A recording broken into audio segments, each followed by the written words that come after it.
Hello there, everyone. It's Kristi, and I am here with two of my patrons for our monthly hangout, barely making it by the end of January. There's been a lot that's been going on this month, but we made it in. And I'm joined tonight by Matthew and Tom. I also wanted to let you guys know I heard from Xander, and he really wanted to be with us to talk about all the things that have been going on, but he was not able to make it for a scheduling conflict. So we're going to get right into it because basically we're still all living with the fallout of the inauguration and what has happened as a consequence. But let's go back a little bit in time and talk to my two supporters about their, inauguration day, if you want to, and then also what you did associated or, on the day of the Women's March. And we were going to hear from Tom about your local stuff. So did you want to start with the inauguration day first, if there's anything to say? Well, the only thing there is to say about that is that I slept through it. I had, for some reason, last Friday was my Saturday in my head. And I don't know why, but by the end, I wasn't even paying any attention until well after the inauguration is over, which I think was probably the best use of my time that day. Probably emotionally. Yeah, and then the only thing that was sad about that is that had it been an actual Saturday, I would have been able to listen to old-time radio on Wisconsin Public Radio that night, and it wasn't, and I was unhappy because I really wanted some old-time radio. And you had to wait another day. Back when we were a democracy, that was nostalgic. But then the next day, we had a march in Menominee, the town that I'm from, and it's about 10 miles from where I live now. They had it scheduled from 11 to 2, and for some reason I overslept that too, and got into town about 12 o'clock, and I couldn't find the march, so I went to where they were set up to, where they started the march, and I waited, and by about 12:30 or quarter to 1, the march just started coming back, and I took some pictures and talked to some of them. They told me that there were between 200 and 300 marchers, and I saw reports of 200 or 300 on Facebook as well. So for a town of less than 20,000 people, that's about 1% of the population. And that's something like the percent of the population across the country that marched. Right. 3.5, 4 million, or maybe higher. But I thought that was pretty good for my little town in the middle of rural Wisconsin. We do have a university, but it's not very progressive. So I was quite pleased with that. I was unhappy not to have been able to march, but on the other hand, I'm still recovering from my surgery, and I don't know if I would have been able to do the whole march. Sure. But it was uplifting after knowing what had happened, although not having watched what happened on Friday. I was quite uplifted to see. I mean, the people I saw were all energized. At the end of the march, they were all still energized and still positive and upbeat. It was, there wasn't any disgruntlement about, oh, geez, we had to do this because we have a fascist in charge. It was just, I went away feeling quite good, except for the part about not having made it in time. Well, you still got to, hear from people and be there, in the aftermath, but, on the day itself, and to communicate it to us as well, so that we could hear what it was like in a rural town, the not on the coasts. Right. There was there was a Facebook post about a Fox show that was talking, the Fox bloviators that were on screen were talking about how, oh, it was the this women's march, didn't know what they were doing. It was all liberal. There was Joanna. There was people. I'm muted.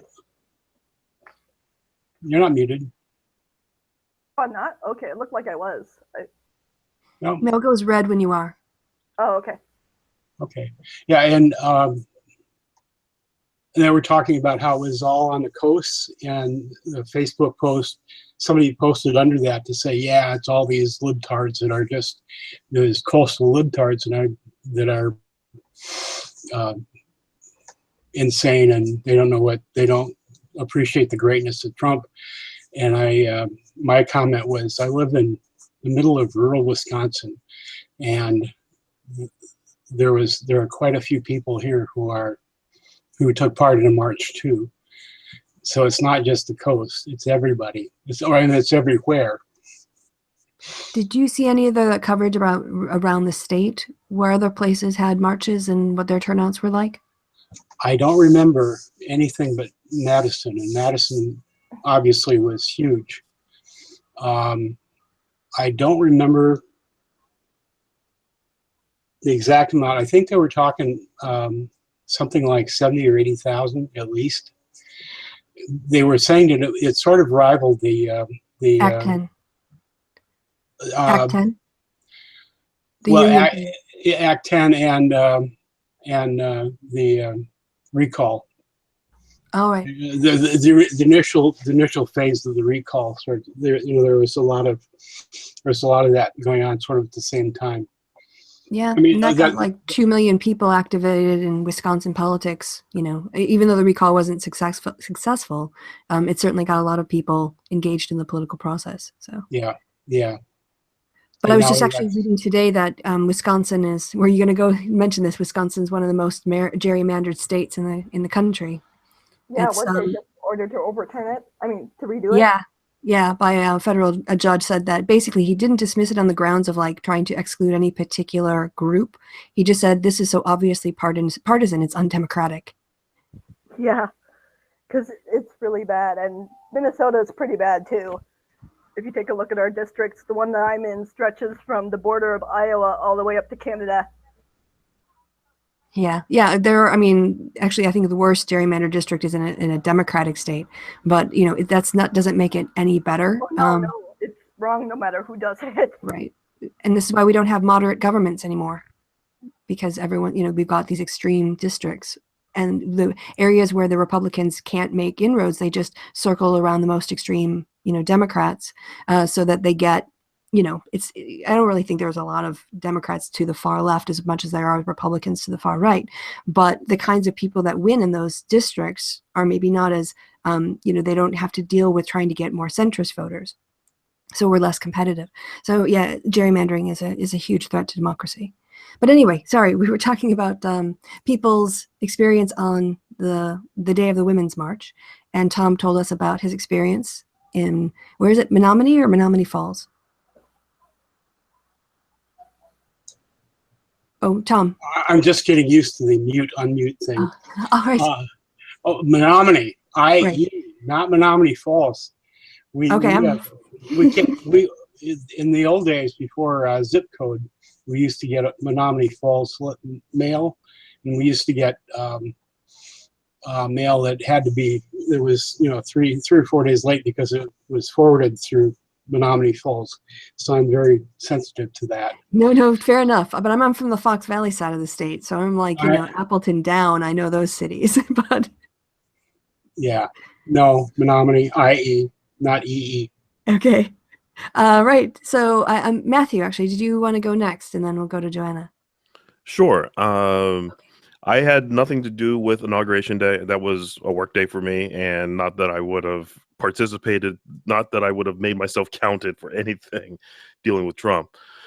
But I did miss you and Steve getting together, but it looks like you two had a good time on that day. But my inauguration experience was Saturday. Now, I wasn't able to do anything with the march because I was scheduled to run sound for what was the Unity Ball in DC, which was a small gathering. It wasn't like the huge balls that were official inauguration balls, but this was a gathering. It was a fundraiser. Two organizations, Bread for City, as along with Planned Parenthood. We had several hundred people there. We had a photo booth with a Mike Pence impersonator of someone we call Mike Hot Pence. Our Mike Pence doesn't wear pants. And we raised a lot of money. We had 2 bands there. We had 4 DJs there. There were a lot of people. Everyone had fun. It was a nice little respite from the time we knew was coming when we are now dealing with Trump. So, and then of course, to get to the venue where we were having it was on 7th Street, a couple blocks south from the Verizon Center, which put the venue squarely in what had been the red zone that Friday during the inauguration. I had no trouble getting through the police barrier that was a little further outside the zone. But when I got about 200 feet away from the building, the number of marchers coming from the march was just this sea of people coming north on 7th Street towards the Verizon Center that it took me half an hour to move that 200 feet so that I could park my car and unload it and get ready for the show. I had never in my life seen anything like that in DC personally. I've seen news reports, and of course I had been watching the news as far as the march was concerned. And then I've heard what you and Steve went through when you were marching. And in fact, you were seeing marchers on Independence Avenue, on Constitution Avenue, on Pennsylvania Avenue. So I was just seeing what was left of it, at 3:00 in the afternoon. And it was just absolutely amazing just how many people. It was just a wall of people coming up that street. I can't imagine what it was like in the rest of the city. It was almost like we tripled, quadrupled the population of the city just for this event. Not that DC has a huge population by any stretch of the imagination, but it was just so many concentrated people in one place at one time. That was absolutely amazing. There was so much energy in that city that day. And not one arrest. Which is absolutely amazing. Too bad we It can't is. say the same for the inauguration itself, but Agreed. At least people were on good behavior. My only complaint anytime there's any kind of protest, any kind of march in city is, for the love of anything, please follow the traffic laws, which most people did. But, I still see people running around on streets and stuff like that. But considering the number of people, it was well managed. At least people self-managed themselves as they were going Right. about their day. So that was amazing to see. Agreed. Yeah. And Joanna, how about you? I didn't really go out to any of the marches. My health really prevents me. Sure. Did you watch it though? Yeah, How was the coverage? I watched have no idea what did they cover it all day long, or did they just Um, talk about it at the top of the hour? I wasn't really watching the CNN coverage. They had things on the Young Turks for it pretty much all day, and that's what I was watching off and on. And I was watching, Twitter and stuff unfold with pictures, and that was What was pretty Twitter like? alive. Lots of Yeah. people posting signs, lots of signs. And just your feed going mad? Yep, it's always fun to watch protest signs. People come up with such awesome stuff. Yeah, that really struck me too, because when I did the protest in London, we went down, actually, we went by, there were enough of us to hire a coach, so we went down by bus.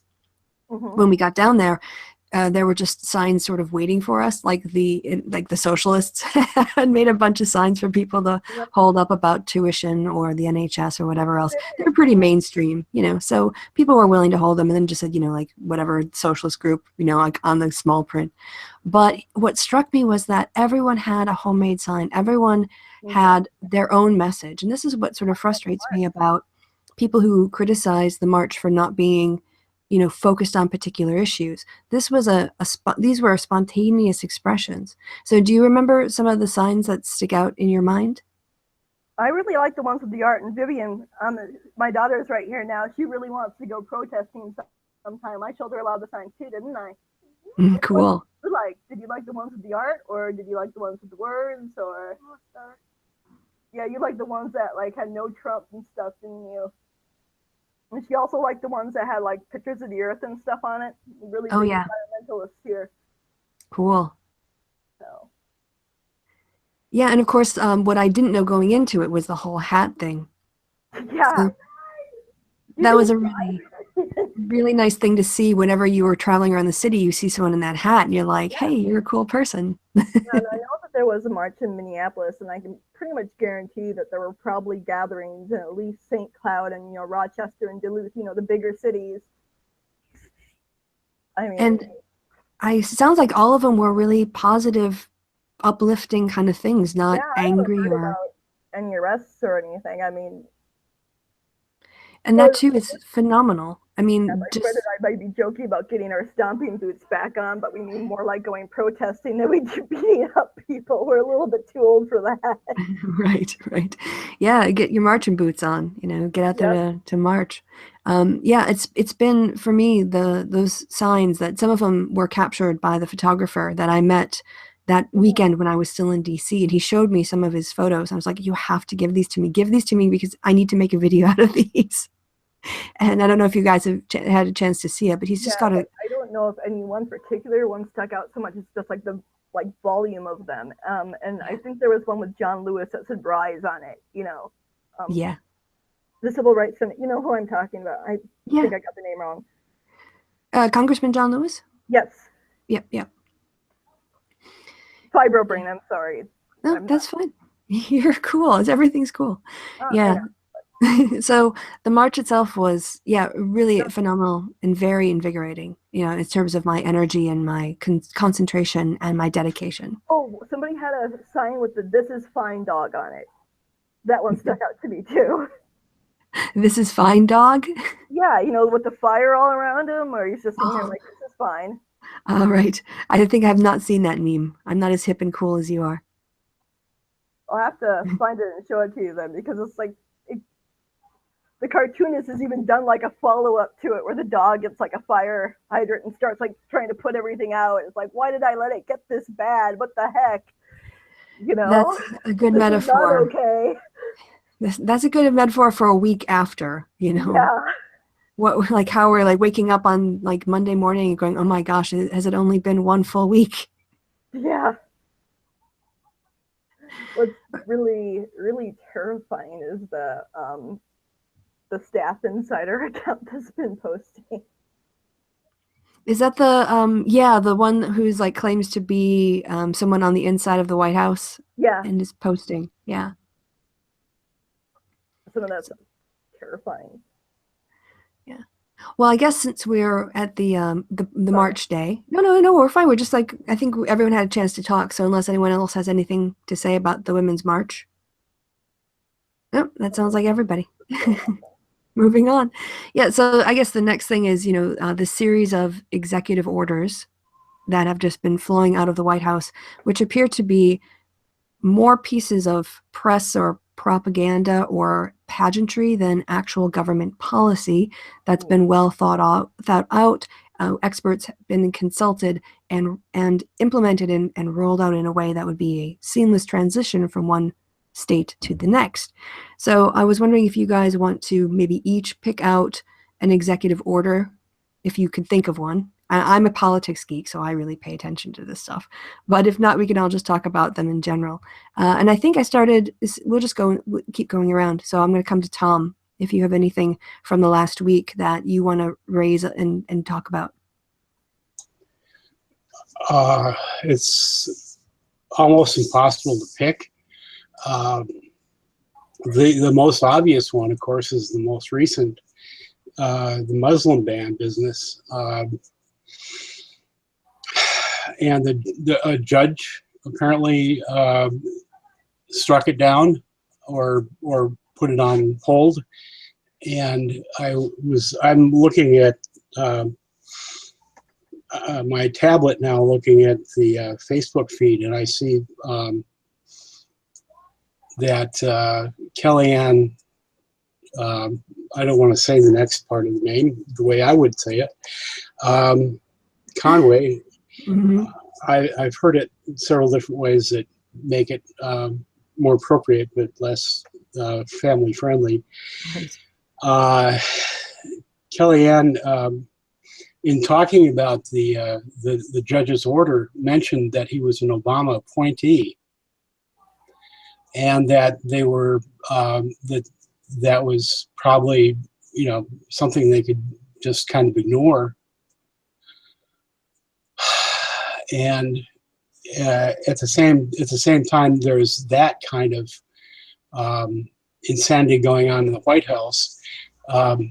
And backing up just a little bit, I want to say that I think that we ought to all acknowledge up front that all of these executive orders are coming from Bannon.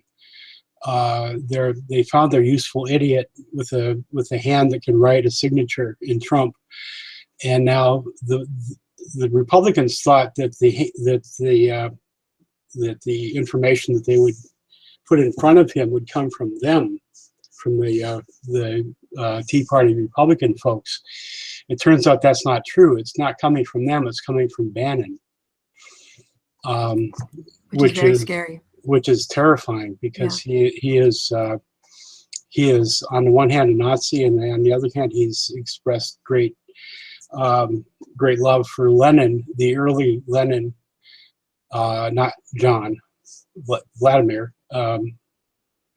in the sense of just bringing the whole thing down, crashing the government, crashing the system, and then starting over. And I think that's what he's doing. This is Operation Chaos.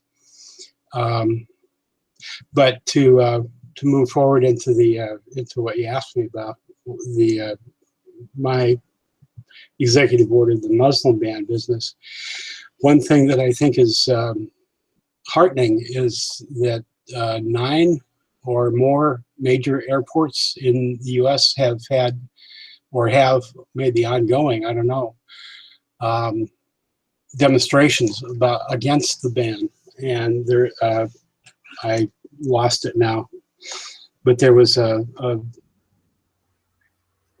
Facebook, oh, there it is, Facebook post by Robert Reich that shows protesters across the country at airports, and some of them have 1,000 people at them.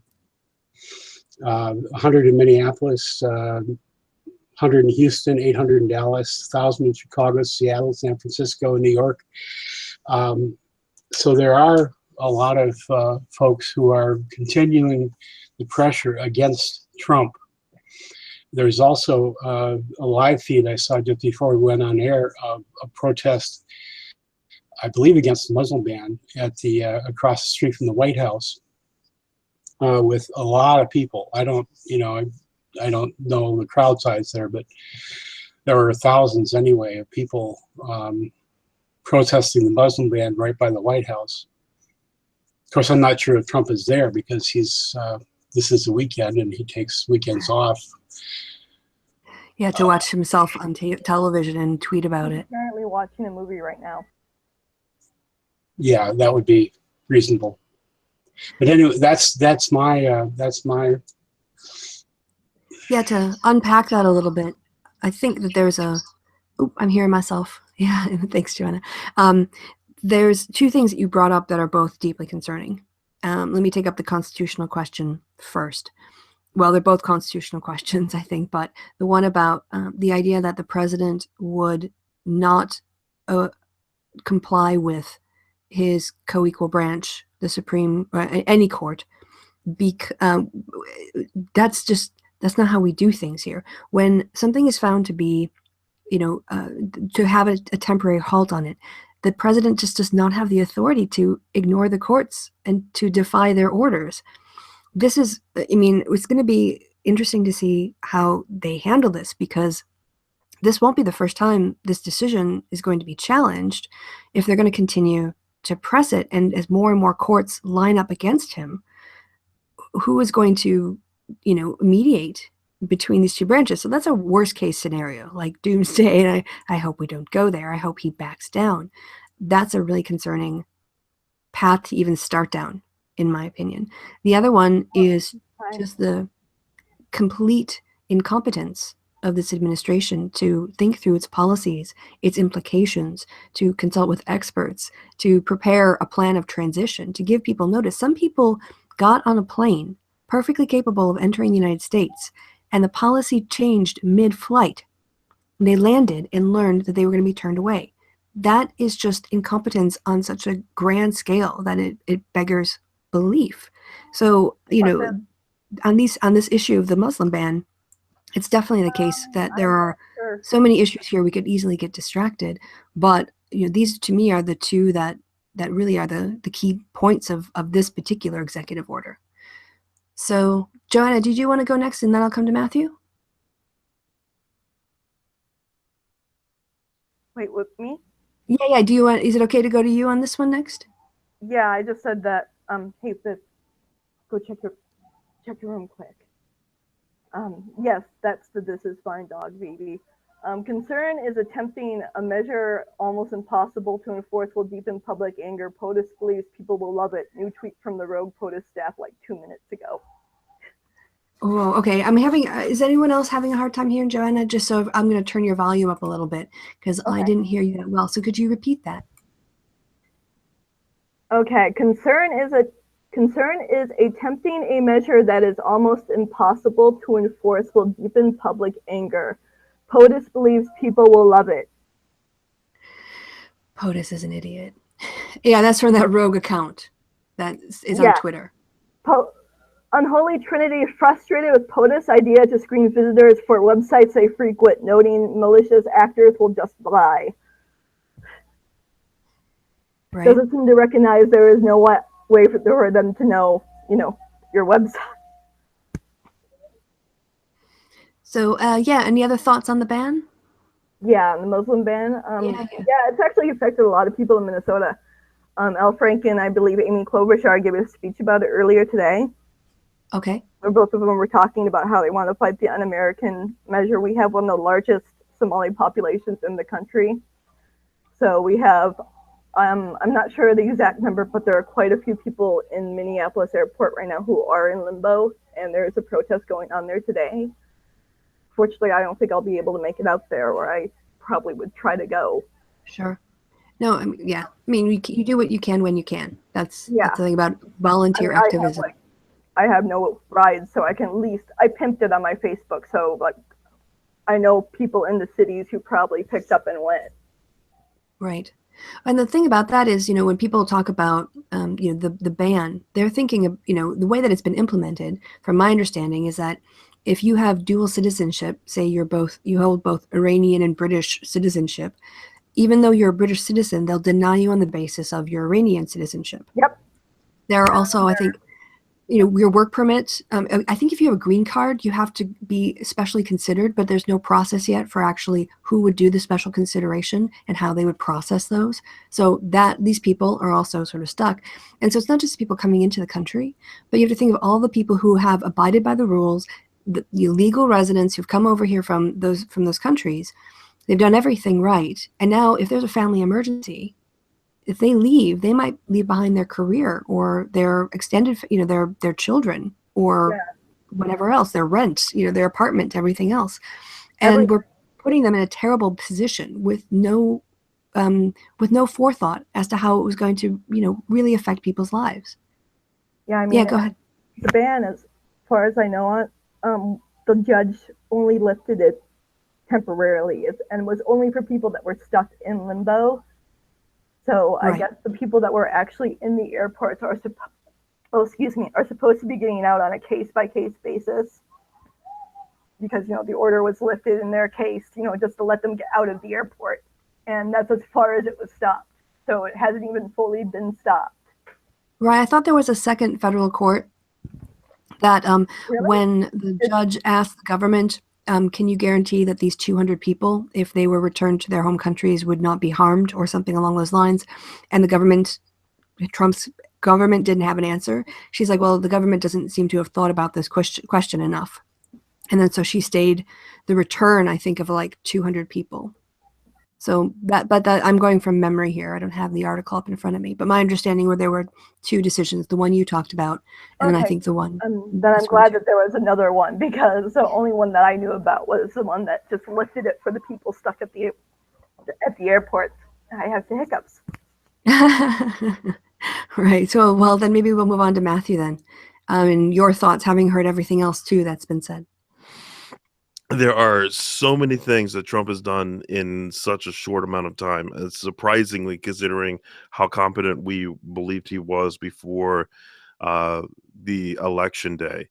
I was just looking at the one report about his executive order against sanctuary cities, and just how unenforceable it is, because it says something along the line of, we're removing all funding except that mandated by law. I thought all the funding was mandated by law. I'm not sure where he's going with Right. this. It's an appropriations bill.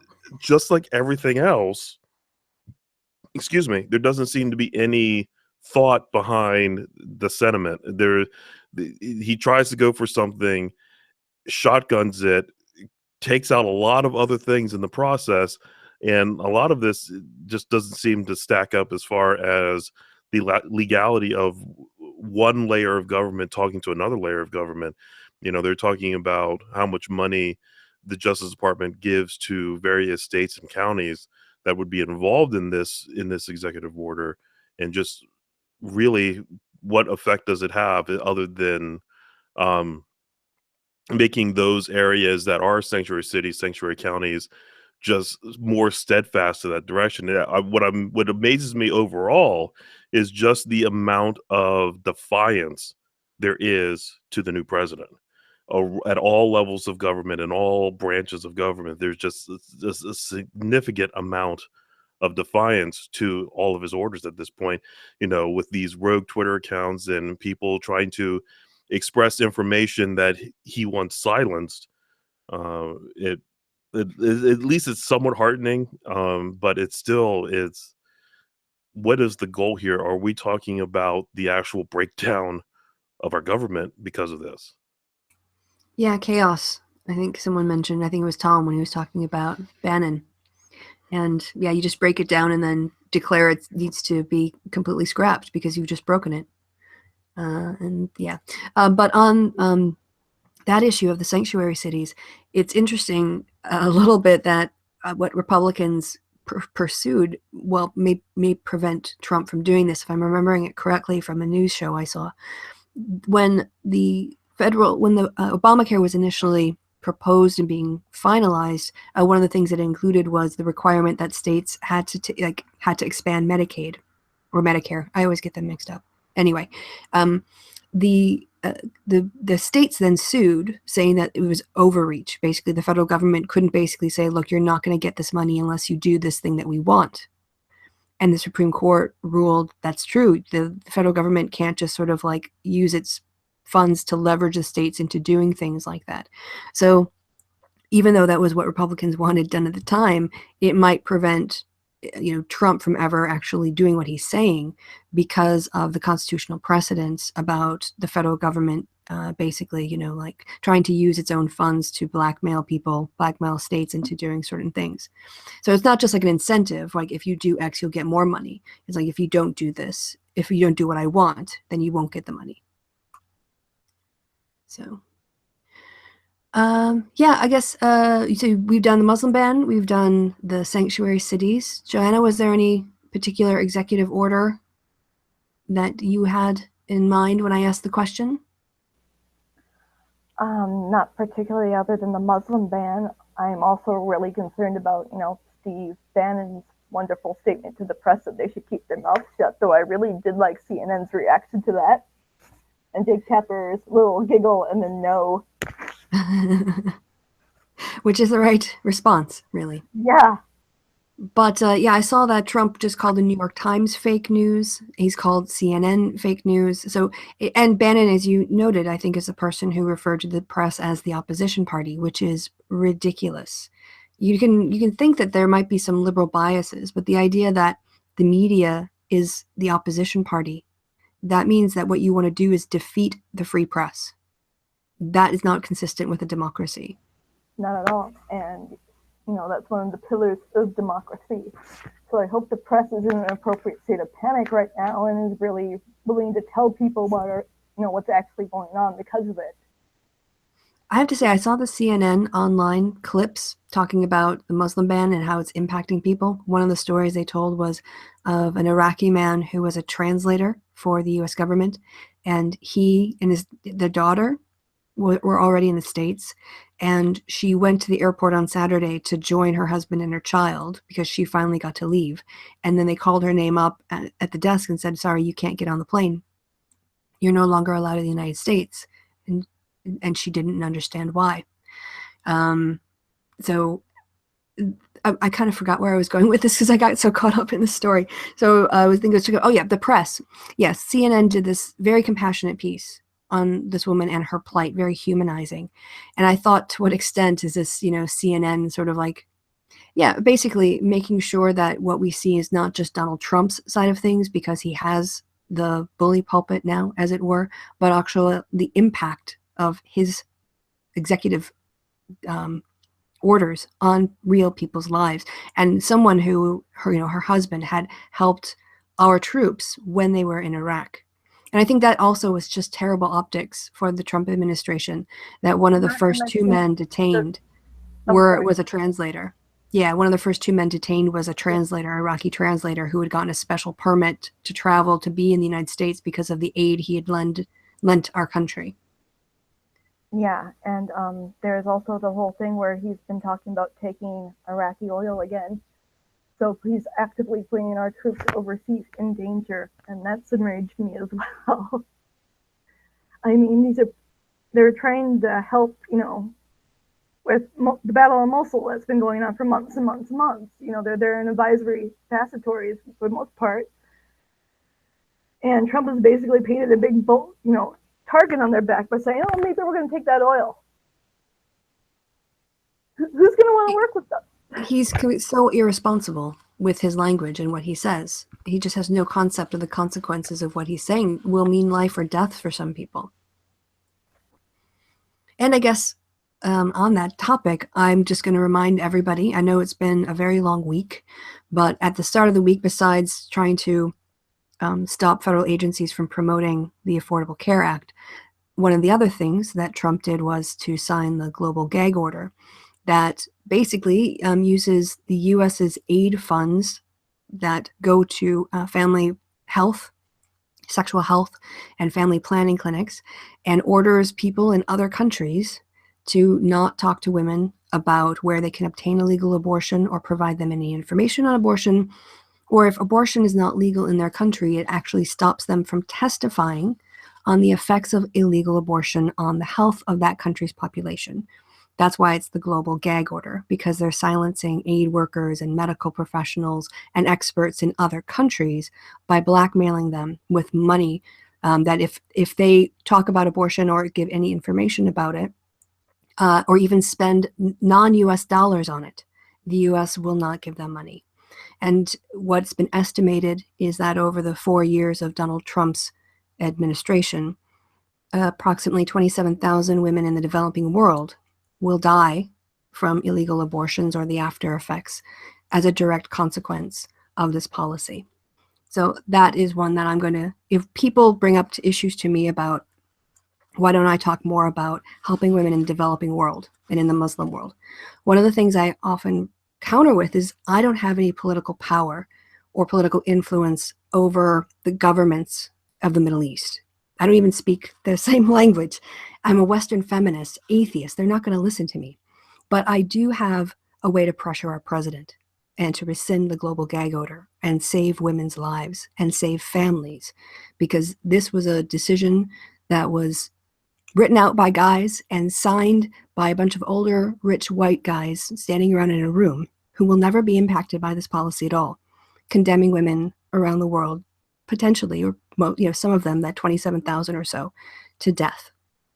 And that is something that I think I want to remind people of every month, every day, every week as we go along. So that was my sore spot. Yeah, that one is also really terrible, and I was trying to argue it with my cousin. And I went in going, thinking that she was full out religious, and she's like, oh no, this is all about, like those federal funds going towards abortion. I'm like, federal funds don't go towards abortion anyway. I mean, all this is doing is just preventing women from finding out about health care. That's exactly right. I mean, no federal funds. It's always been the law for a long time that taxpayer money cannot be used to fund abortion. I personally disagree. I think it's a health decision like any other medical decision, but leaving that aside. But certainly not foreign. There's no money that they're sending that actually funds abortions. It's just using our money to blackmail them to not use anybody else's money to fund abortion either. Yeah. It keeps women from finding out about healthcare options, because it also ends up going into birth control issues, because and this it's like that wedge for the religious right to get in there and say nope to everything. The most important thing a woman can do to direct the course of her life is to control the number and timing of her children. Women who have control over their fertility are more likely to graduate from high school, from college, from having a career, to having financial independence, to be able to, because of their higher education, give their kids a head start by teaching them at home before they start school. So it's a virtuous circle of empowerment. It's a literal health issue for some women like me, where if I were to get pregnant, it could kill me. Right. And I think I just saw, too, that a federal court kicked out the Texas attempt to force women who've had miscarriages or abortions to pay the funeral costs. Yeah, so, the attacks are coming fast and swift, and this is just another attempt by the pro-forced birth movement to make sure every pregnancy comes to term, whether or not it's good for anybody. If it's not for the women's health, or if she's having an abortion because she already is maxed out financially, and having another child would put her other kids at risk of falling into poverty or maybe homelessness. Yeah, no consideration to that. Sorry, I've gone on a rant. No, it's like a very justified rant, because it's a public health issue, and it's the most basic of public health issues. Yeah, definitely. And we talk about deaths from illegal or botched abortions, but there are also women who are maimed, because of it as well. They might not die, but it might maim them for the rest of their lives. So yeah, there's a lot of negativity to trying to suppress medical information from people who need it. I'm getting bummed. I can tell you something silly. Yeah, let's go for it. Somebody added Paul Ryan to the Wikipedia page for spineless animals. I saw that. I thought that was a pretty good joke. Like I told my mom, they're not wrong.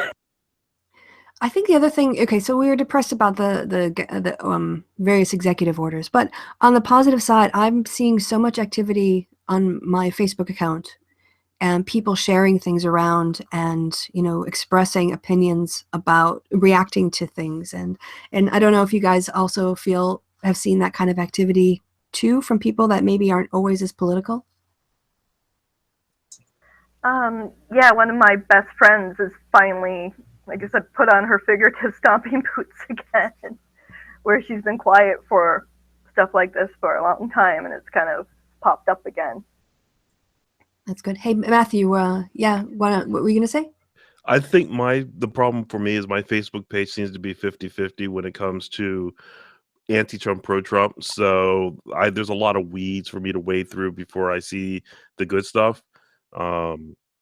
So I haven't really been paying attention, just because I don't want to think more about the current president than I have to. So it's weird to me just how people are supporting. Again, when we were talking about the executive orders and just the multitude of them that have occurred, just how many people I know personally that are both in support of them, which sometimes just scares me, or the ones who are very active in opposition to them, which that's the heartening part of it, and hopefully the opposition will continue. So that's what I'm hoping for. It's just, for me, it's difficult to read my Facebook feed just because of that. I'm seeing both opinions on the issue. Wow. Yeah. So are there any things like the general tone, I guess, is maybe what I've heard, but I would assume that a lot of the posts are, this is just liberal whining. Not so much, but sort of the post about, we were talking about the executive order about not gagging people from talking about abortion or other healthcare options for women. And I have a few people who are absolutely in support of that, because obviously their beliefs are that these things are wrong and we can't have these as medical procedures. So they are ecstatic about the fact that Trump has managed to find a way to make it difficult to talk about these options. Wow, I'm depressed now. Well, sorry, I didn't want to depress anyone. It's okay. It's okay. It's good to know what the reality is, even if it's unpleasant. Yeah, well, Tom. a little history about that though is that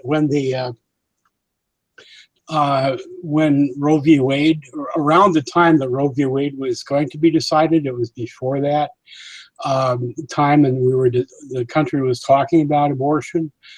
There was, this is something I don't think most people remember or know at all, and that's that the Southern Baptists, among a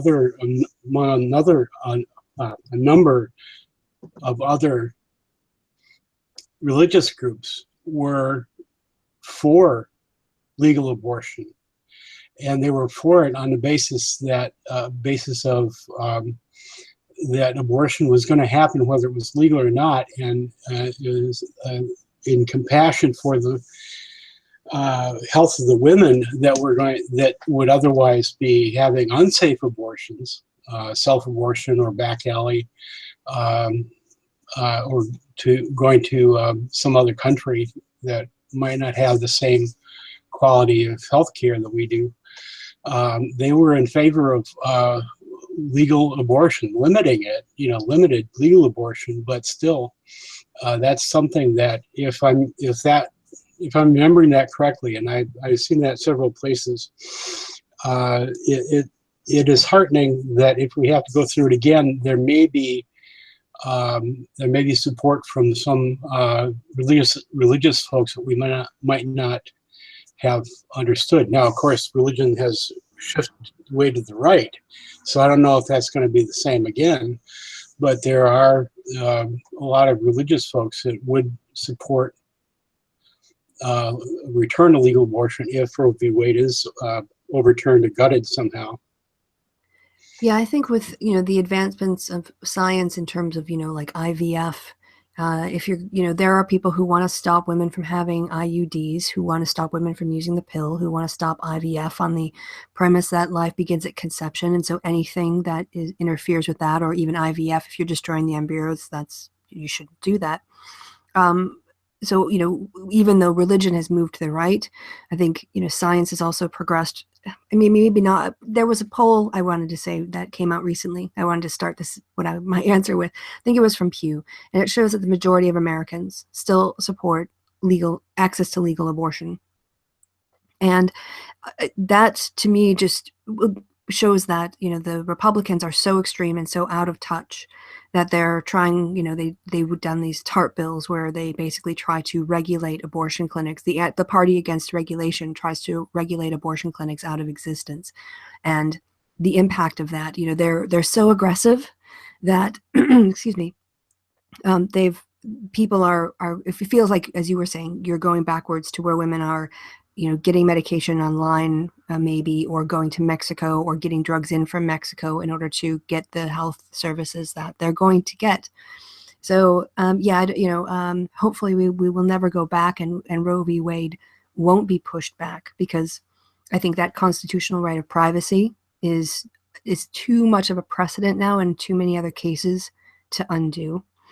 And so I'm hoping that it's so now bound up with other court decisions that they really won't be able to extract it as much as they think they would in order to force abortion back down to the states. So, yeah. Well, Okay, so I feel like as being in charge. Oh, you got to get going because you've got some laundry to do. All right. That's been off way too long. Okay. It was good that you were here to hang out. We appreciate it. Yep. Later, guys. See ya. Bye-bye. Yeah, so I guess, just kind of looking forward, it feels like, every day is going to be a bit of a what did Trump do today? Which is maybe something I'll learn to dread. Maybe on like the Amazon, the Google Home and stuff, you can do a new skill where you just said, what did Trump do today? And it just gets you all the latest Trump headlines so you can get it all done in one sort of Band-Aid rip of news, just get it off all in one go. But there are times I wish for those back in the 90s when I was in high school and college and oblivious to what was going on in government. The first time I ever really took notice of a presidential election was I noticed 92, I noticed 96, but it was the 2000 election and that debacle that was first got me to my attention as far as presidential elections. I wish I could go back to those naive times. yeah. Some days dealing with Trump, it's like, is there any part of this country where you can live where you don't have to think about what the president is doing? Is there a part of this country where the president's pen hasn't affected life in that part of the country? I wonder if such a place exists. Yeah, I think one thing that we might have on our side is the fact that the Republicans have no idea what to do. The secret, did you guys hear about the secret tapes that got leaked out of their conference? Okay, right. So somebody Yeah, that was that about Obamacare? Yeah, there were a couple things. Yeah. But yeah, part of it was Obamacare. And what they basically said was there is no agreement in the room on how to proceed, because some of them are saying we need to repeal it right away. Others are saying, look, we promised people that they wouldn't lose their coverage or we wouldn't pull the rug out from under them. And if we do a quick repeal, we're pulling out the rug from under them. Some of them want to do block grants to the states. Some of them don't want to do that. They have no clue. They just have no idea what to do. And they're also worried about targeting Planned Parenthood. They want to find a way to stick it in something so that it doesn't draw so much attention and not to this reconciliation bill. And it was just a really interesting insight to hear people who pretend all the time like they know what they're talking about. And just to hear them in their with their masks off, exposing that they don't have a clue how to run this government, how to fix the problem they've been complaining about for the last 7 years. And there was one other thing that I wanted to say, but I had 3 thoughts in my head, and one of them escaped me. But it just goes to show me that people, because you can run a business, does not mean you can run government. Running a business, I'm sure Donald Trump can just make orders, make phone calls, and then people scurry to make it happen. But you can't do that as a president.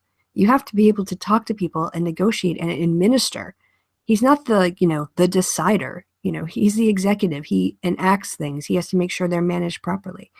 And I don't think he can do that. And the Republicans in Congress aren't going to help. Yeah, I've got, I have several places where I go do discussions. One of them is Usenet discussion page, which is, how 90s is that? But it's an atheist page, and we get all kinds of Christians and other sorts there to disrupt and make unhappy noises. And one of the discussions that's going on right now is about pro and con Donald Trump, obviously. And one of the things, one of the conversations in that is about why Donald Trump is good and doing the right thing, and a lot of people are making the comment that he's a businessman and he's taking care of business. He's coming in and making decisions and and doing what he said he would do. And I have several times commented to those folks that running a business as a CEO, owner, maximum boss, whatever, is different from being the president, just like you were saying, and that he is constrained by the Constitution. And I have these people come back and say, yeah, but we voted for him so that he would do these things, and he's doing those things, so we like it. It's just a vast disconnect between a disconnect. I don't know, but these people are so concerned with getting this stuff done that they like that the trappings, the falderall that they would consider it probably, of the constitutionality and the system of separation of powers is just irrelevant to them. And I don't know what to do about that. Oh, I know what you mean. Yeah, people who basically will say, to point to how Obama used executive orders, which was to write them up, to circulate them, to have departments react to them, to have public hearings, to have public reaction, to consult attorneys. He was methodical. Now, you might not have agreed with how he was, his way of using his executive authority, but Donald Trump is not doing any of that. It's like the kid in the candy shop that you put them in charge, and the first thing they do is just start running around, breaking everything open and spilling it all out to see what's inside. Oh, this goodie, that goodie, and making a mess of everything. Yeah. So no, what it takes to be a CEO or any other administrative or management position in a business is unlike being president. And, I hear this thing about, how Donald Trump in person, if you meet him, he's really nice and charming and he can really win people over. I think he did some union guys who, I think they might have been border people or whatever else, but they were kind of like, or sheriffs or police officers or whatever, and they came away dazzled by him. But the way he keeps, attacking, people, the policies he's bringing out, I don't see how the Democrats can compromise with him. He's making it very difficult, even on issues like transportation, where there might be some possibility for the two parties to come together, because we like to have infrastructure that works, and they like to, I guess, Donald Trump likes to build things. So maybe there's an area of, hey, like the one thing we could maybe agree on. But if he keeps doing these things, the Democratic base is going to become, I think, more the progressive base. Let's call them not the part Democratic base, but the progressive base is going to become increasingly agitated and obdurate, and wanting to see less compromise and more resistance, not just from us, but from the people who are our representatives. And yeah, I mean, it won't really matter, because in the Senate, we'll have to see what the Senate does if Mitch McConnell doesn't blow up a filibuster. But he said he was going to bring people together. And every single day, he's just done something to drive a wedge, between people and their government, or people and their fellow citizens. It's just ridiculous. Yeah, he's never had to grow up. He's a child. He surrounds himself with yes men, and apparently, I think, some daddy figures. I think Bannon for him may be a daddy figure in some ways. But when you see him, when he signed an executive order, he holds the damn thing up to the cameras, like see what I made in kindergarten today. Yeah, look what I did. Here's my big signature. Wow, ga. I made this picture on finger painting today in kindergarten, and again, and he watches TV. Apparently, he was on Air Force One. He was watching TV while he was being interviewed by a bunch of news people. He didn't turn the TV down or off. He's a useful idiot, and he is I don't think that he personally is as evil as he is, as his actions are making him. Because I don't think he understands what's going on. I think he is so focused on how his life, on how things affect him and what he wants to do and what people around him that he looks up to and looks for respect and approval from, what they want to do. I don't think that he understands how this is harming other people. And he's got people like Kellyanne Conway, again, who is talking about the Muslim ban, and she was asked by reporters about the chaos around the world, in this country, airports, and all around the world that the Muslim ban was causing. And she said, well, it's worthwhile. The good that's going to come from this is worth the chaos that's going on around the world and the people that are put in danger because of it. And when you have people like that around you who essentially rubber stamp what you want, where are you going to go from there? Yeah, again, maybe in a little bit of positive in our chat. While I was on Steve's Hangout, I mentioned the petition that was started. I think it was started today because the deadline is 6 months, because all petitions run for 6 months. And that's the 29th of May. So I'm pretty sure today being the 29th that it was set up earlier in the day. When I posted it maybe about 6 hours ago, it had 170,000 signatures on it. When I was in Steve's Hangout, it was 420 or 430,000.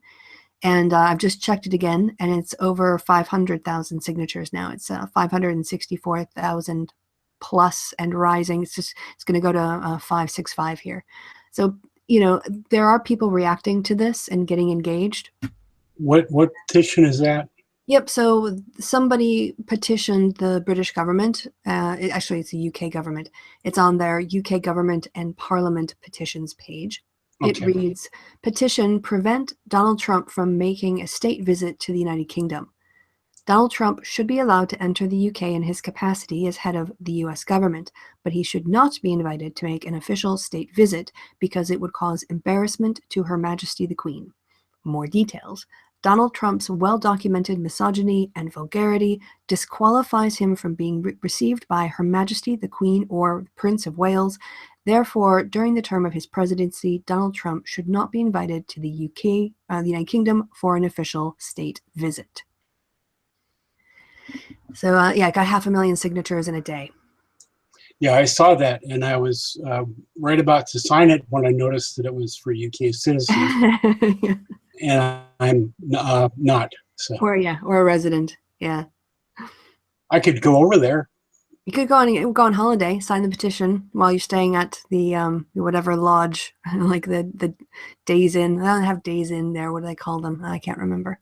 Well, I just go to bed and breakfast in Edinburgh. There you go, and log in on the Wi-Fi. Edinburgh. Sorry. Edinburgh. Yeah. Edinburgh. Yeah. Because Edinburgh is not important. The borough is important. Yeah. Yes. So that's kind of inspiring. It makes me a little bit competitive now, because the one for Donald Trump and his taxes on whitehouse.gov, last time I checked, only had 460,000. So I feel like as Americans, we need to represent our percentage of the population much better. So might have to circulate that one again later too. Well, guys, I know we're going to go long. We've gone about, like an extra 15 minutes. But was there anything else? Otherwise, I'm kind of, I guess, out of Trump things, and I hadn't really thought about other things to talk about. I had one article. I think I posted it just before. If you don't mind taking a few minutes to discuss that. This was a Washington Post article that was talking about the title of the article is, "This is what Trump voters said when asked to compare his inauguration crowd with Obama's." And it gets into a little bit of the psychology here. Let me share that up here. And basically what it is they were talking about showing pictures of the 2009, I think they said 2009 inauguration compared to the inauguration this past week, and how people responded as to which one was Trump's, which one was Obama's. But the more interesting part of was that half the people surveyed, they just outright said, "This is Trump's, this is Obama's," and they asked the question, "Which photo has more people?" Some of these people probably understood that the image on the left was from Trump's inauguration and that the image on the right was from Obama's, but admitting that there were more people in the image on the right would mean acknowledging that more people attended Obama's inauguration. Would some people be willing to make a clearly false statement when looking directly at photographic evidence? And the answer is yes. And it gives the numbers as to the answers to that, talking about, nearly 15% were giving the wrong answers to that second question. Whereas even to the first question, which is which one's Trump, which one's Obama's, 40% of Trump voters were answering that, getting it wrong, which I think is amazing. And it almost is an amazing view of what's going on in the mind of not only Trump, but Trump voters as well. And I think Trump's mind is probably a psychological minefield for those people who are studied in that kind of field. I can't imagine what symptoms he must have to be able to constantly say the news is fake and that I have the true facts, these alternative facts. So it's just a crazy time, I would think. If it makes you feel any better, I don't know if it will, but that finding didn't surprise me because I really enjoyed psychology, and this study reminded me of a phenomenon that they've discovered in psychology, which has to do with peer pressure and what people are willing to, what kinds of people are willing to actually go against the crowd. The way that they ran their experiment was that they invited participants into a study, and they would put like 5 people in a room. 4 of them were Confederates. That meant that they were in on the study and they knew what to say and how to proceed in whatever eventuality. And what they did was they would show the group of 5 people 2 lines that were clearly not equal, and then ask the questions, are the lines that you're seeing the same size? And they would position the subject in the 5th position so all the Confederates could answer first. And every person who was a Confederate would say, yes, the lines are the same size. And they would all say the same thing. And quite a lot of people, not like, massive numbers, probably about maybe even to what you saw there, but I would have to look at the particulars of the study. But a significant number of people, knowing that the lines were not of an equal size, would just give in and say, yeah, they're the same size too. And so, is it self-doubt that people are experiencing? Or, in that case, in that experiment, people might have different motivations. But it does set up this idea that, who are you going to believe, me or your lying eyes? And people are quite willing to let their eyes be overruled by something that they want to believe or feel pressured to report or say. And so it is a shocking finding, especially when you just look at the evidence that's right in front of your face. And like, how can you not see this? I think how people feel with creationists, the same way, the same incredulity. Like, I don't understand how your mind works. Like, how can you get from this being greater than this when we can clearly see it's not? But that is part of human nature. It's one of our, it's a form of confirmation bias. The way you described that, just the quote that went through my head while you were describing that was, Raymond Shaw is the kindest, bravest, warmest, most wonderful human being I've ever known in my life. That's what I thought of. The other article that was associated with it, there was a Slate article, and the Slate article discussed the Festinger study, known as When Prophecy Fails.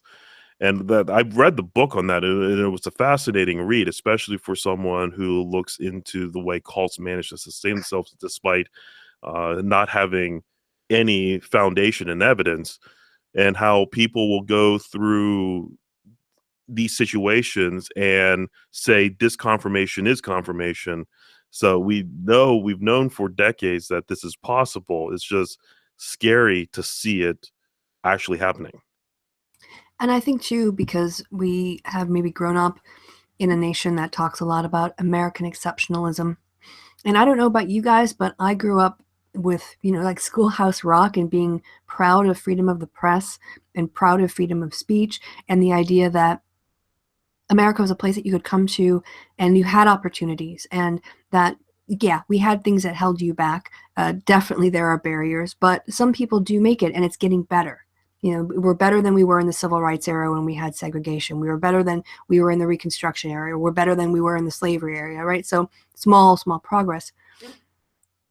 This lately, though, has felt more like, you know, Europe in the early 1900s. It feels like every maybe like the 100 years you get this sort of, I'm not saying it's cyclical, but I feel the rise of fascism. And I don't mean that by being hyperbolic. I'm talking about a government that will try to silence government employees from communicating basic facts of science to the press, or calling the media fake. Or there's the 6 journalists were arrested and charged with felonies during the inauguration. I still don't know what they were charged with or why.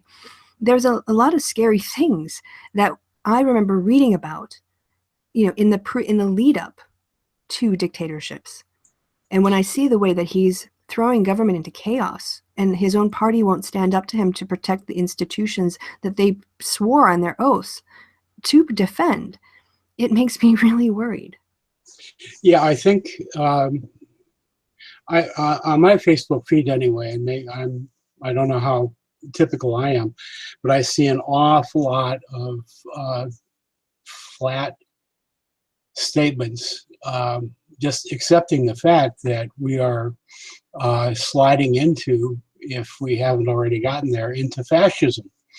And this is, you know, there'll be, I saw today a list of, you know, what happened in fascist countries to slide into totalitarianism. I saw a TED talk about how did the German democracy after World War I slide into Nazism, and it's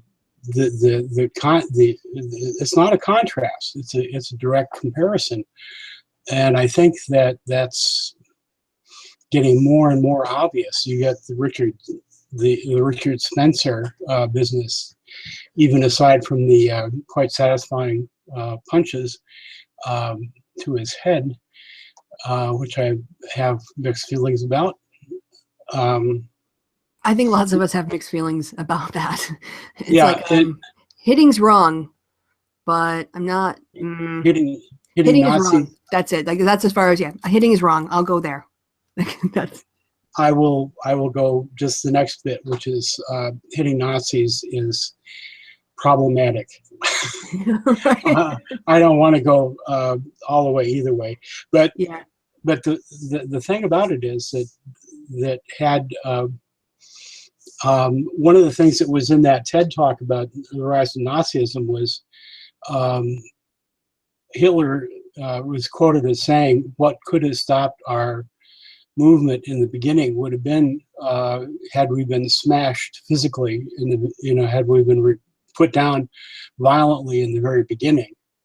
And I don't think we can do that here. I don't think we should do that here, but I think we need to keep up the legal democratic pressures, political and with demonstrations and petitions and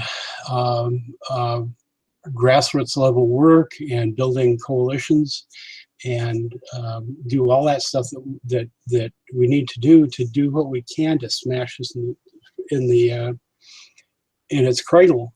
Now, one thing I wanted to bring up was, I mean, these are, I'm just looking at the top, 3 or 4 or 5 articles in my Facebook feed, and this is everything I talked about has been in the first few bits of my Facebook feed today. So this is, just coming thick and fast.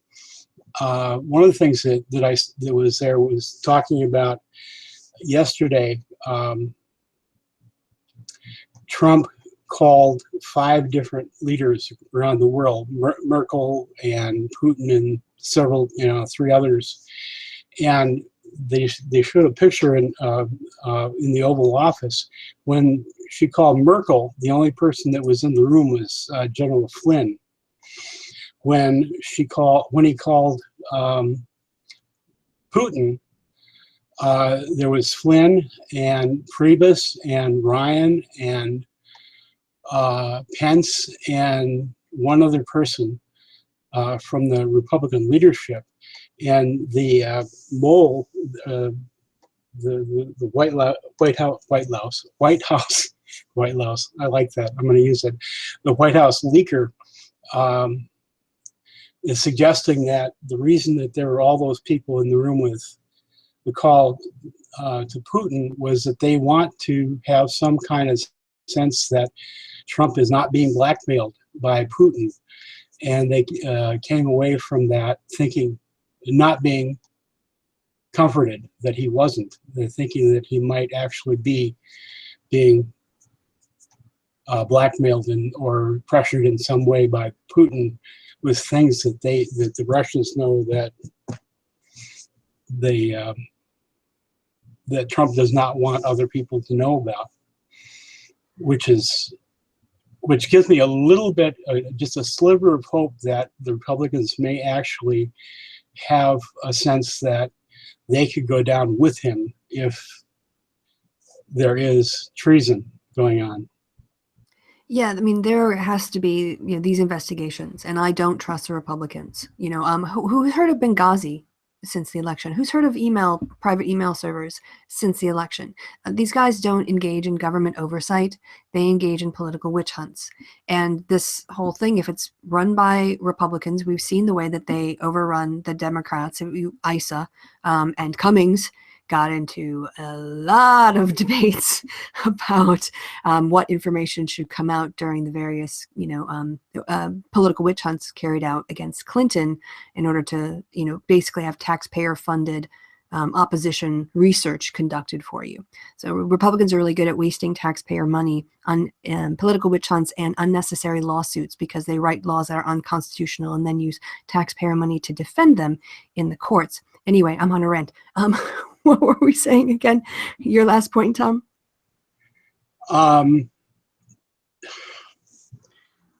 It's coming again. It's coming thick and fast. I was talking about the call to Putin that was witnessed by some people in the Republican leadership who are concerned about whether or not there is a potential for interference to brought Trump in and to bring down not just Trump but the Republicans more generally. Yeah, I think with Putin, if there is stuff that's going on, the truth will out because we do have journalists in this country, and to be honest, other countries around the world will be interested in getting any information that the Russians have on America because it's to their tactical knowledge. So I think it's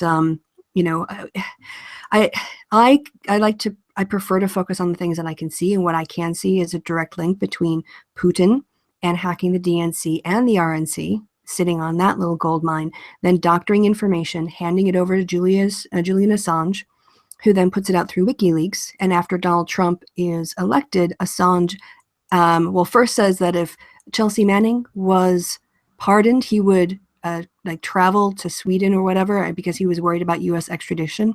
Then Obama did issue the pardon, and Assange reneged on his offer, or what he said he was going to do. And now he he's trying to get Donald Trump to say that the U.S. won't extradite him to America if he travels to face these charges, I think, in Sweden. So, I see that link between Putin and WikiLeaks and Trump there. I see a conspiracy in the FBI with Comey and his agents who were using books that were written by anti-Clinton people on the level of sort of Dinesh D'Souza. Conspiracy level stuff. Jesus Christ. Whereas, that MI6 agent who had information on possible compromising links between Trump's campaign and the Russian government sent that information to the FBI in the summer, and they did nothing with it. So I see conspiracies, but I guess this one, and I guess this rogue account, I don't know it. And so until I see a post hoc verification in mainstream media outlets, right. I would kind of hold off. But if it's Yeah. true, it's interesting. It also might show that the Republicans don't trust, like you said, don't trust Trump to have a negotiation and either not, make out some kind of deal or reveal something. Yeah. So Not something that is not a guess is that is the KGB, former KGB, whatever their intelligence agency is now, the agent that was just murdered in Moscow, who had been in contact with the MI6 agent about the Trump business. We know that happened, and it's almost certainly, again, who knows, but I would think that it's almost certain to have to be Putin cleaning up his end of the of what went on to get Trump into office. I think when you get enough puzzle pieces together, when the puzzle is starting to look like a forest on a sunny day with a few clouds, it's probably not stalactites in a cave that is going to wind up being at the very end. The picture is looking fairly stable, I think, at this point. But that may be my anti-Trump bias. Well, certainly he thinks that the election is something that should be looked at. And on that point, at least, we agree, although we would be emphasizing far different things in the election, like people who were taken off the voter rolls, people who only had one voting location when they live in a very populous county, the way that IDs, you're allowed to vote if you present a concealed weapon ID permit, but you're not allowed to vote if you present a university permit. These are the kinds of questions that I want to ask on that issue. Yeah. And yeah, those kinds of tactics internally were bolstered by, I think, influences externally in order to shape the narrative and swing things against Clinton after, as I said, 2 years of taxpayer-funded attack ads against her. So, right. So that's 90 minutes. You guys okay to wrap her up? Yeah, I'm definitely done with 2 hours worth of Trump.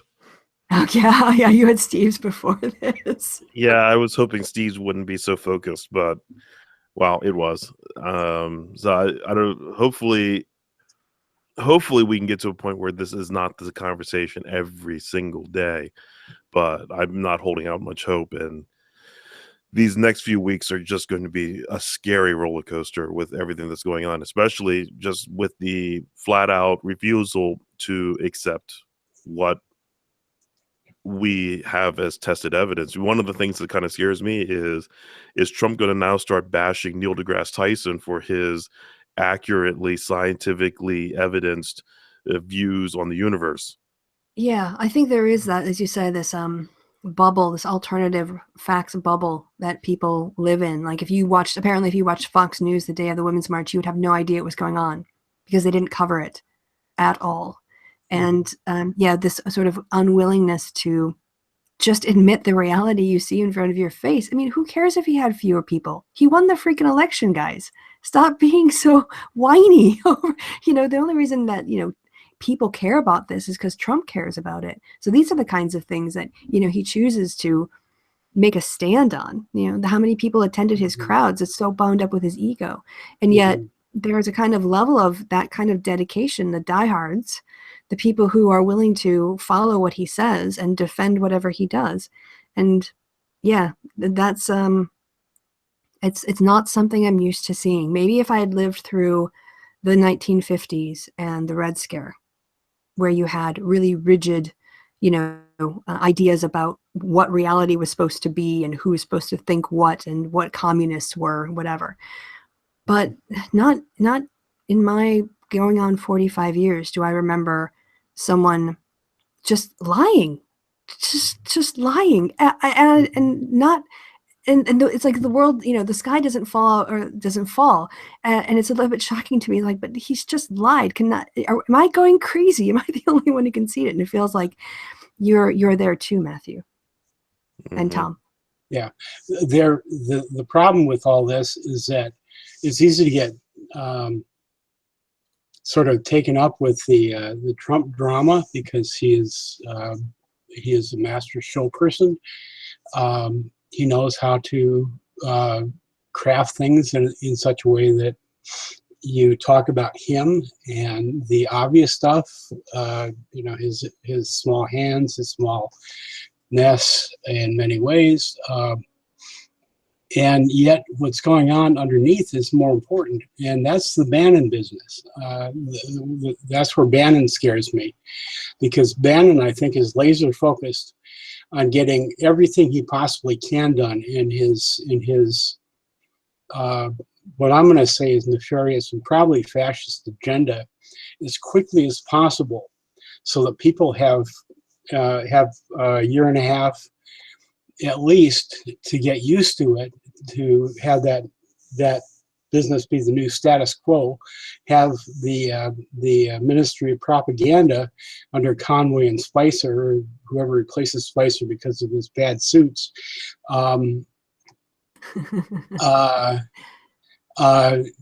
tell, you know, craft the message so that his minions or his supporters in the voting population accept this thing as the new normal, and don't then have and maybe even defeat mentally, emotionally wear out and defeat us guys, so that in 2 years we're just too exhausted to do the work that needs to be done to get his support pared down in Congress, and get more progressive people across the country in state and local positions. That's what is frightening to me, because Trump, whether Trump stays or goes after Bannon gets his, you know, initial spate of fascism in place, is probably irrelevant to Bannon and to the Republican leadership. What they want is the results to continue through time, and Yeah, I'm afraid that that's what they're looking at doing right now. you're right that, I mean, it's easy to look at the big shiny object, the big shiny orange object, and get focused on that. But the people that we can't, nobody can put pressure on Donald Trump. He's a force onto himself. He's not a rational being. He was going to do whatever is in his head at the moment. So that means that we have to put the pressure on our representatives and keep our focus on pressuring them, you know, showing up at a local town hall meeting or a constituency gathering and asking hard questions. And the other thing too that I think really will help, especially with this next 4 years, it's going to be a long haul. And I saw it at the march in DC, and it is our diversity. It is the fact that in those crowds of 500,000 to 600,000, whatever the final numbers were, you had environmentalists, you had people who were there who cared about reproductive issues. You had people there who were caring about migrant issues and women migrants, you know, with their issues, you know, being the highlight of that march. Refugee issues. You've got issues of economic justice, maintaining access to health care, not access to markets where you can maybe get a tax credit to buy some catastrophic insurance, but actual health care. Because we all came together around a unifying principle that was really, we've got to take better care of each other. I think that's really what it came down to, whether it was Black Lives Matter, or whoever else. The issue was, we're in this together. We've got to take care of each other and do more to look out for each other, rather than being, you know, the opposite, building walls and closing ourselves off and arming ourselves with guns and being afraid of everybody. And in that diversity of caring about the environment and schools and union jobs, that's where we'll be able to fight our battles, because they will come at us and do a scatter shot. And I don't have to catch every bullet, but if I catch 2 or 3, and you catch 2 or 3 and everybody else's catches, and then we end up coming together to push back, so that our pushback in the form of protests or inundating offices with calls, like the way that Senate offices have been getting flooded with calls against DeVos, if we can just find a few of these battles, and each of us take up our own battles and push back and give as good as we get, we will keep them busy too. Trump's already had to back down on removing climate data from government websites. He's already had to back down from, I'm not hiring a single new federal employee. He's gonna, he was handed defeat by this federal judge. He was basically, tried to play chicken with the Mexican president, and he got caught blinking, right? So he's already not doing a great job and having to backpedal on a lot of these things. And so if we keep up the pressure on him, then at least we won't feel so overwhelmed, because it won't be us trying to fix everything that he's done. That's how I look at it anyway. Well, I agree. The problem is that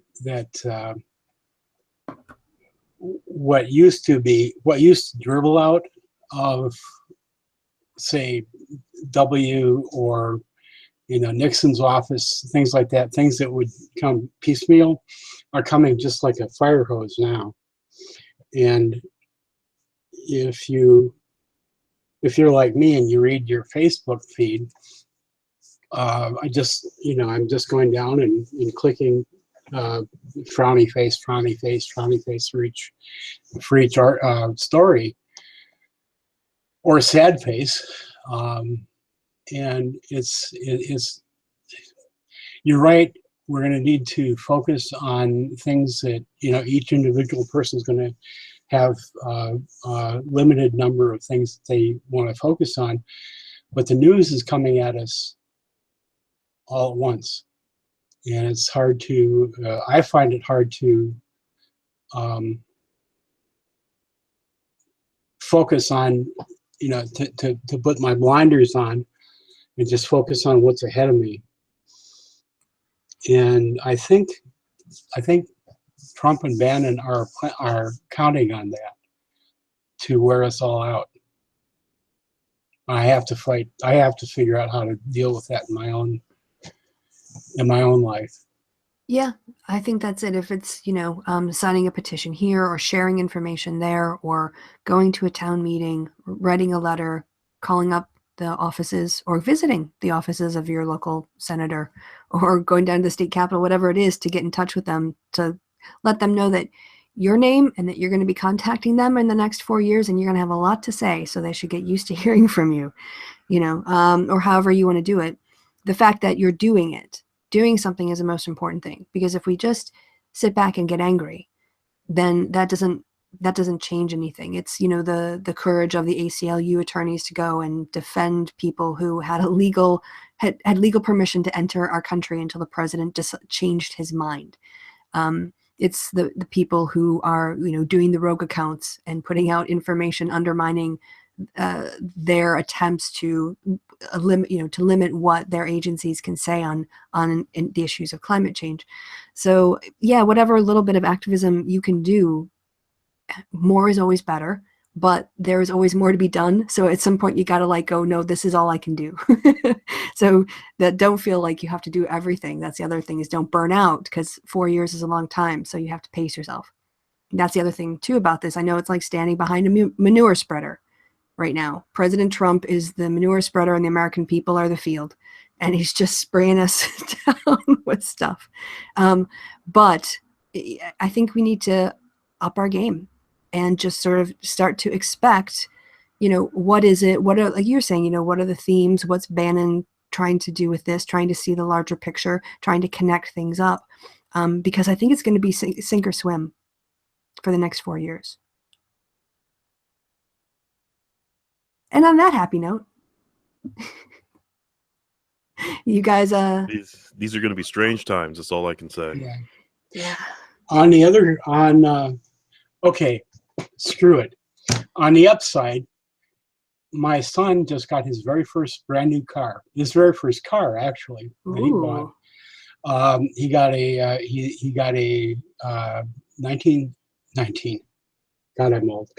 2017 Subaru Impreza in a pearl blue. It's a beautiful car. And I think he has it now.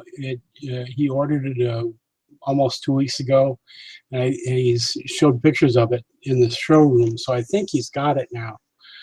But I'm going to have to contact him and maybe have him come drive to Menominee or Wheeler for the first time ever, instead of me driving over to see him, and then have him come to see me in his beautiful new car, and then square me around. That will be fun. That will be fun. That does sound like fun. And yeah, and I'm sure it will be basically a joy for everyone involved. He'll be driving the car. You'll get to check out his new car. You guys will spend some time together. It'll be fabulous. Yep. And when I get my teeth, you can drive me to the lobster place, and we can have lobster again.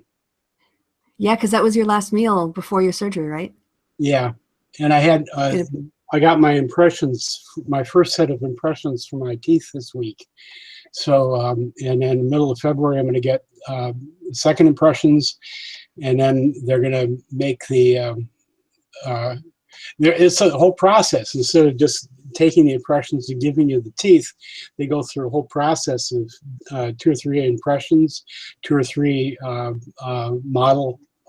wax model dentures, and they adjust them in the wax, and then it takes like 6 weeks to get to the final dentures, which should fit very nicely. I'm looking forward to that. Wow, I didn't realize there were so many steps to the process. Yeah, when I got partials at one time, and it was a one shot. They took the impressions and then got the partials, and they didn't fit very well, and it was unpleasant, and I didn't use them enough. But this looks like there's some chance that I might actually have usable teeth, which I have a list that I'm adding to of what I want to eat when I get my capacity to do that eating. Right. Yeah. You're like, okay, first thing, whatever on the list, tick. Like you just go to the grocery store and just filling up your cart with things. Yeah, lobster. Lobster mostly lobster. Half a cart for lobster, and then like a few other things. Yeah, beginning of the month, half a cart of lobster, then nothing else for the rest of the month, but happy. Yeah. So Matthew, what are you looking forward to in the week coming up? Nothing so grand. Right now I'm working on getting ready for 2 shows coming up. The fundraising show Hexagon, which I do every year in March, so if you're in DC, please come see that. So we're already in the planning stages. We've already had auditions, and then I've got another show I'm doing afterward. I've got a script here I need to read 60 pages worth, and then start working on a sound design for that. So that's what I have coming up. Huh, but it's stuff you like doing, right? Yes. So that makes it happy. Yeah. I've got a pretty quiet week myself. I'm just getting back to having been out of the office. I think I left on a Tuesday, and then it was like, Wednesday, Thursday, and then Friday, Saturday, Sunday, Monday, I flew back, and then had another day of holiday because I'm still jet lag on the way back to Europe. I find more difficult because like last night, well, also it was a weekend, but I didn't get to bed till 4 a.m, which would have been 10 o'clock on the East Coast. That's reasonable, but not when you need to get up for work the next day. So still basically kind of like just enjoying my routine. When I was in DC, because the people I hung out with were very political, and I'm very political, and the people that they introduced me to were really political, I talked about politics. And then Steve and I met up and we talked about politics, which was great. But just it was everyday politics, every day politics, morning, noon, and night politics. And it still feels like I'm getting away from that intense. I don't know that I could make it in DC because it's just so hyper. I mean, just knowing everybody's name and the bills and the committees and their legislative records and what year they were elected and all these kinds of things. I'm like, wow, you guys are intense. Yeah, those of us who live near the city, we always wonder what it's like in the rest of the country. This is why I ask those questions. What is it like in the rest of the country? Because we know it's not so political anywhere else like it is here. Most people don't know what's going on in Congress, or most people only know their own their own representatives that they themselves voted for, whereas we know everything. Like I could probably rattle off a dozen senators' names just because I hear them all the time, because here, when you're near this close to the capital city, national news is your local news. So Right. we get everything. It's just a totally different lifestyle than anywhere else in this country. Yeah, like I said, I felt like I had been gone for about 2 weeks. I was so far removed from my normal life, having been in the bubble, that I still feel like I'm settling back into my life outside of DC. It was wonderful. I had a great time, and the people who put me up were fantastic, and the gracious hosts, and I'm really grateful. And yeah, and Matthew and I got to hang out to watch the Packers lose together in a Packer bar, and he got to try deep fried cheese curds. Tom. That was interesting. Yeah.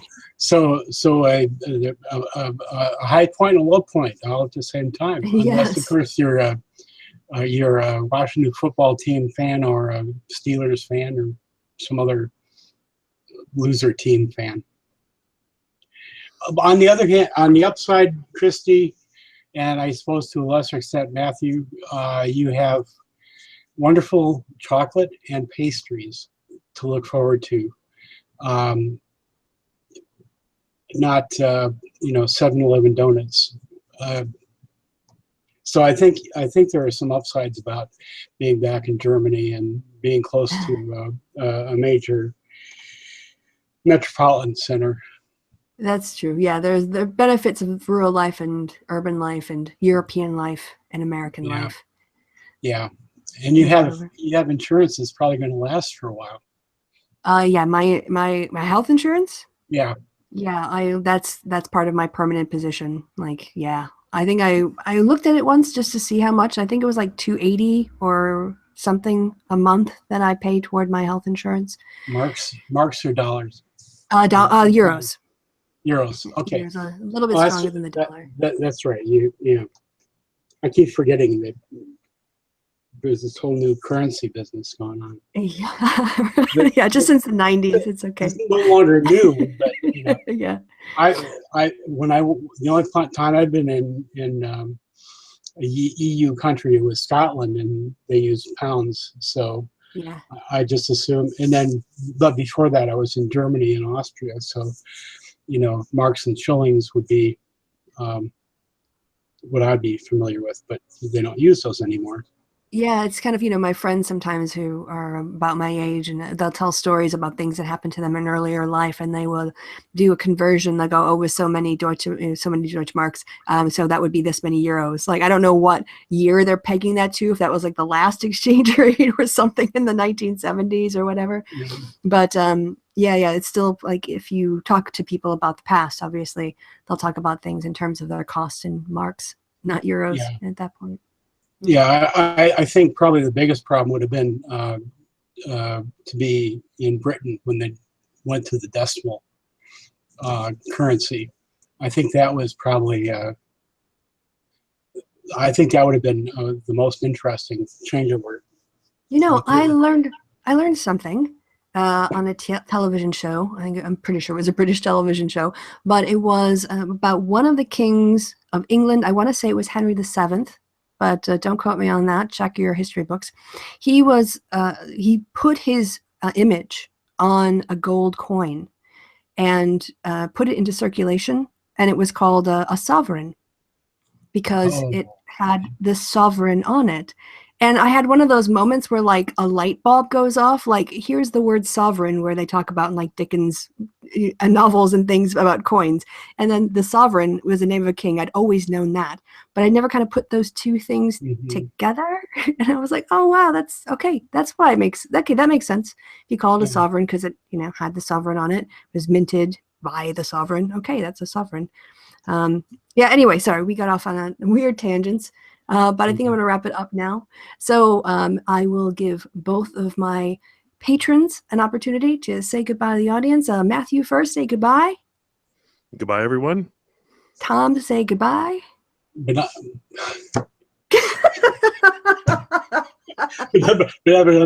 Goodbye, audience. I'll be better with teeth. I've been Kristi. This has been awesome. And I'll talk to you guys later on. Bye-bye.